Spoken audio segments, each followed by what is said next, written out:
Il est de retour dans Europe 1 Matin, comme tous les jeudis et vendredis. À vous d'enchaîner, mon cher Jérôme Commandeur, bonjour. Je vous intimide. Alors, C'est un peu ça. Mais oui, c'est ça. Bonjour. Bonjour à tous. Alors, la retraite définitive des bassins de Laure Manodou a inspiré vos humeurs ce matin. Et oui, cher Bruce, l'une des sportives les plus célèbres de France, que nous suivons pas à pas depuis 10 ans, a décidé de raccrocher les crampons. Alors je sais, c'est une expression plutôt dédiée au foot, mais démarrer par Laure Manodou décide de raccrocher le maillot de bain aurait été un peu équivoque, donc j'ai choisi les crampons. Annonce faite hier soir sur le plateau du Grand Journal de Canal+. Alors l'occasion de revenir sur quelques dates clés de son parcours, ce que fait la presse ce matin. Impossible d'évoquer Laure sans son entraîneur des débuts qu'elle rencontre en 2002, le truculent Philippe Lucas, reconnaissable entre mille, la BX avec volant en moumoute, garé sur le parking de la piscine, un pot de colorant pour les cheveux, une banane à la ceinture, une paire de tongs et la vedette entrée en scène.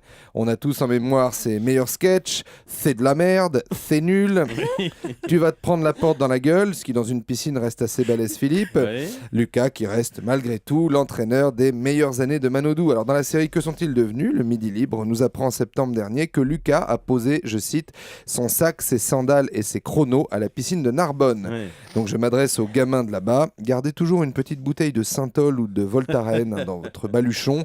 Se prendre une tongue en pleine figure quand on est concentré dans son dos crawlé, ça surprend au début. Et après c'est comme tout, on s'y fait, demandez à Laure. Alors 2004, je vous la fais à la Laurent Boyer dans Fréquence Star sur M6, les fameuses phrases sans verbe, écoutez bien, 3 lignes, il n'y a pas un verbe. Laure Manodou 2004, Athènes, 18 balais, 400 mètres nage libre, médaille d'or, l'argent sur 800 mètres, un petit bronze au 100 mètres d'eau, finger in the nose, la Lolo, big up le dauphin.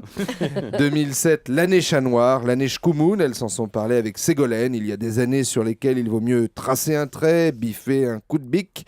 Rupture avec Lucas, impossibilité de s'entraîner à Vérone, fracture du pied et photo coquine sur Internet. Alors là, c'était leur côté coulisses, le geste était précis, c'était synchronisé, il n'y avait pas à dire. La suite est moins convaincante, elle passe à côté des JO de Pékin, prend une première retraite en 2009 et annonce son intention de reprendre la compète en 2011. Et 2012, photo célèbre, elle tombe dans les bras de son petit frère Florent au JO de Londres, car un nouveau Manodou a fait son apparition. Florent, qui a déjà été rattrapé par la publicité, je vous propose d'écouter le spot du smartphone qu'il promeut. Et même s'il n'y a qu'une place en haut du podium, pour moi, c'est comme si on gagnait tous ensemble. Hey, la sœur en or. Allô? C'est moi.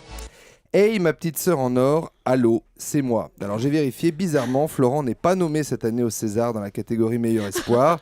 Ça s'est joué à un cheveu.